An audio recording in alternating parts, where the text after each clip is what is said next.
Hey, my beautiful sisters. I just wanted to check in with you all and do this vlog of a morning in my life, just so you can get a taste of what motherhood is like for me with 2 and under. And I wanted to also encourage you on your personal journey, that God is getting ready to turn your private prayers into your public miracles. Let me say that again. Like, God is getting ready to turn your private prayers into your public miracle. That is exactly what God has done for me over the past 4 years. So for those of you who don't know me, I have a testimony of I waited to marriage. I was abstinent, celibate, all the things.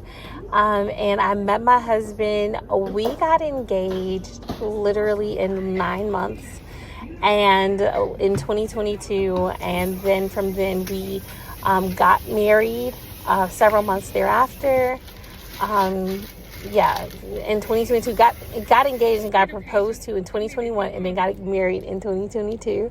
And we have been married 4 years. And it's so funny because there were so many people that had doubted that, God was going to do it for me, or they would always tell me, you need to do X, Y, Z, you won't get married.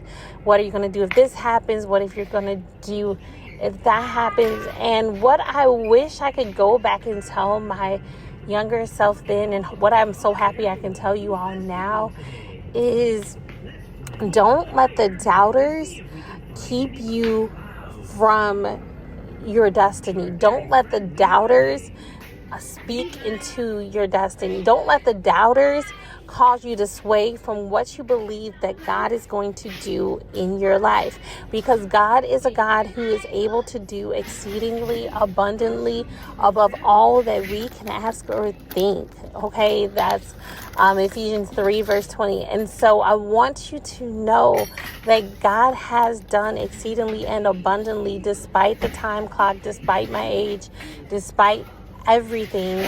God has done exceedingly and abundantly. He's given me testimony amongst testimony.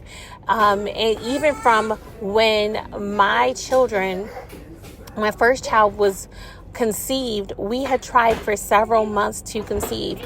And my heart really goes out to every woman who's on a fertility journey, on a conception journey, where you just feel like, oh my gosh, like this is taking forever, it's not happening.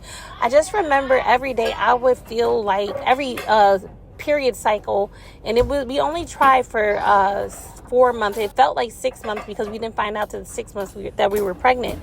But I just remember feeling like a failure every period cycle, because I was just like, oh my goodness, I'm having another period. And I would take the pregnancy test, and when it would come back negative, I would literally just sit in the bathroom and cry. I felt like I was broken. And there were people that were telling me, why hasn't it happened yet? What's wrong with you? Don't you guys want kids? And I feel like saying this from the other side now with 4 is that regardless, we need to stay out of each other's wombs. We have no idea what the next woman is going through, the pain that she may be enduring, how she and her husband may be trying, or the stories that they've experienced. And so there's that on the sidebar. But me and my husband were essentially trying, and each time I would have my period, I just felt so broken, you guys. And I would cry, and I would pray, and I would cry, and I would pray for children.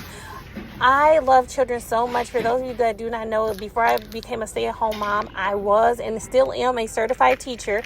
And I love kids. And so it was just like, God, please do this for me. Like, I literally held on to Hannah's story in the Bible, where she was crying and praying for children. She was crying and praying for a child, and God saw fit to bless her. Like, she was crying to the point, like, she was literally not even saying words. Like, she was literally like mumbling and under her breath. And the priest Eli came to her. He's like, are you drunk, ma'am? Like, but she wasn't drunk. She was just in so much pain and desire for what she was praying and believing for God to do.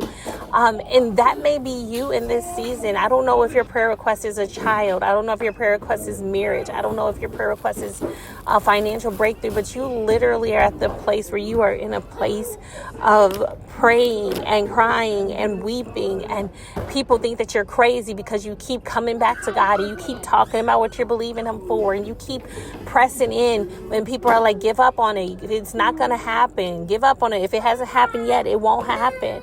But I just wanted to encourage you that God is getting ready to turn your private prayers into your public miracle.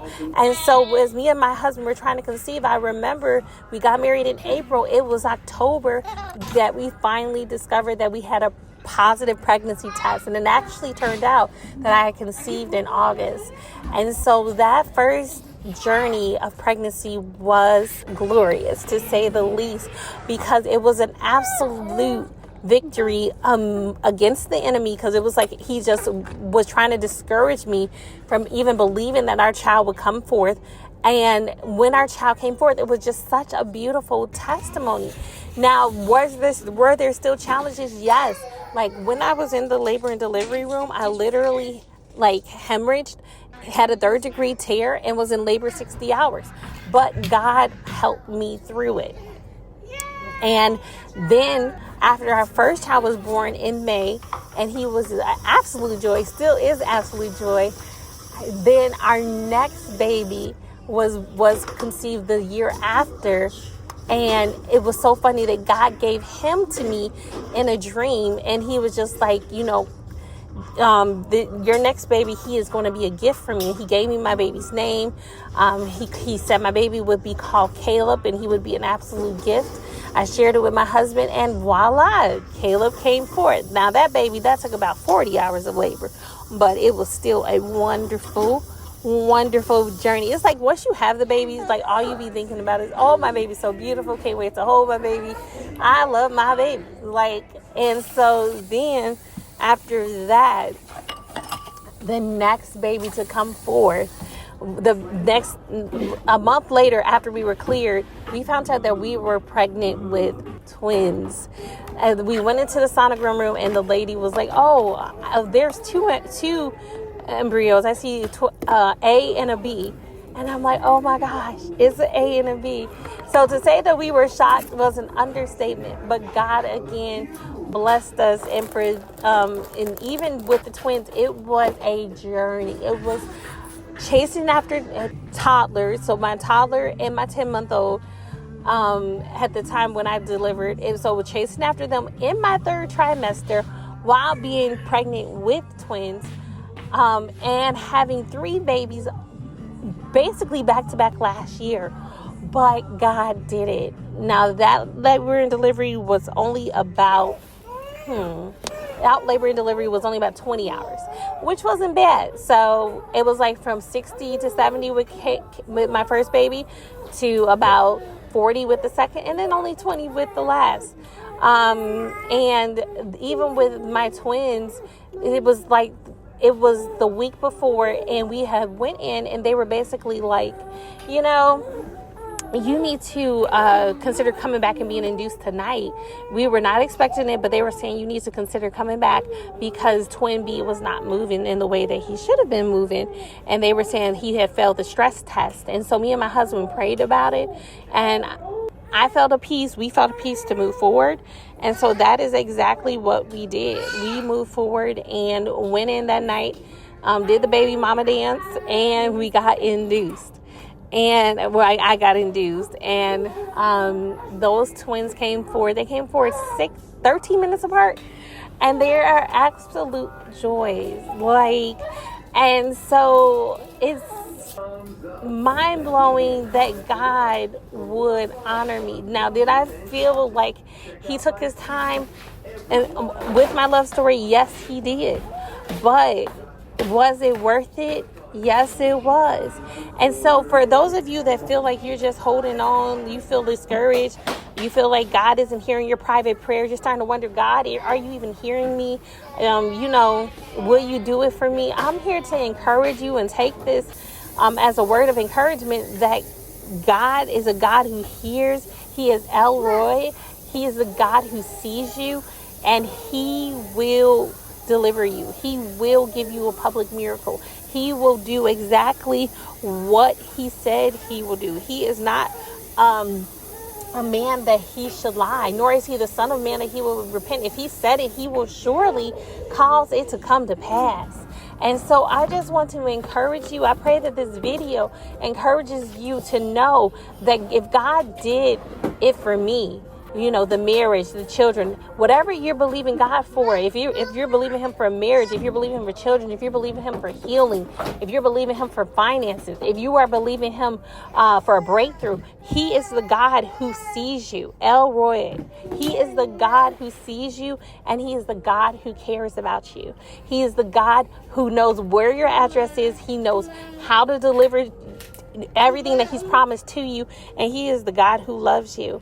And so I hope that you guys have enjoyed watching my morning in my life. It is hectic, but it is a blessing. I wouldn't be any place else than with my children during this season. It is the most beautiful thing ever.